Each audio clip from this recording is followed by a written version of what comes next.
வணக்கம். SS film factory சார்பாக சிஎஸ்கேன் படத்தை தயாரிச்சிருக்கேன். பொதுவாக டைரக்டருங்க கதை சொல்லும்போது ஒவ்வொருத்தர் ஒவ்வொரு லைனில் சொல்லுவாங்க.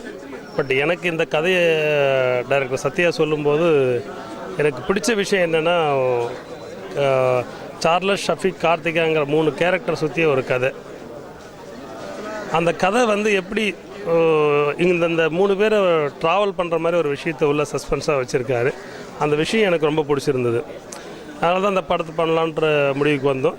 பட் அப்போது சிஎஸ்கேன்னு படத்துக்கு பேர் வச்சுருக்கோமே, அப்போ என்ன விஷயம் அப்படின்னு பார்த்தீங்கன்னா, படத்தோட கதாநாயகன் சென்னை சூப்பர் கிங்கில் ட்ரை பண்ணுற ஒரு விஷயம் படத்துக்குள்ளே இருக்கிறதுனால, பட் அதையும் மைண்டில் வச்சுட்டு இப்போது சார்லஸ், ஷஃபீக், கார்த்திகாங்கிற 3 கேரக்டர் தான் கதையோட மெயின் பேஸ்ன்றதுனால சிஎஸ்கேன்னு படம் பேர் வச்சுருக்கோம்.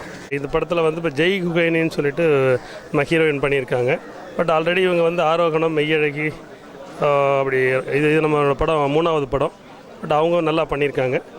அப்புறம் இனிது படத்தோட டீம் ஆக்சுவலாக நாராயணன், விமல் இவங்கெல்லாம் அந்த படத்தில் நடிச்சிருக்காங்க. அவங்களும் one of the main character role பண்ணியிருக்காங்க. பட் நானும் அந்த படத்தில் ஒரு சின்ன ரோல் பண்ணியிருக்கேன், ஒரு செக்யூரிட்டி பர்சன் ரோல் பண்ணியிருக்கேன். பட்டு சித்தார்த் மோகன் மியூசிக் பண்ணியிருக்காரு.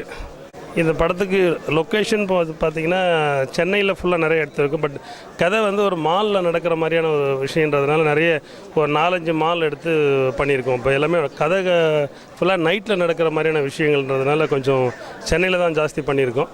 தூத்துக்குடிக்கு போயிருக்கோம், பட் பாண்டிச்சேரி பண்ணியிருக்கோம், திருச்செந்தூர் போயிருக்கோம். பட்டு நிறைய இடங்கள் ட்ராவல் ஆகிருக்கு. பட் மெயின் பேஸ் இது நைட்டில் நடக்கிற ஒரு கதைங்கிறதுனால ஒரு மாலில் சென்னையில் நடக்கிற மாதிரியான ஒரு கதை. பட் நல்லா வந்திருக்கு படத்தை சித்தார்த் மோகன் மியூசிக் பண்ணியிருக்காரு. ரொம்ப நல்லா பண்ணியிருக்காரு. பட் அவர் ஒரு புது டைரக்டர், மியூசிக் டைரக்டர்னு சொல்லிக்க முடியாத அளவுக்கு நல்ல அவுட்புட் கொடுத்துருக்காரு. படத்தில் ஒரு 5 சாங் இருக்குது. ஆல்பமாக 5 சாங் இருக்குது. பட்டு படத்தில் 3 சாங் தான் வருது.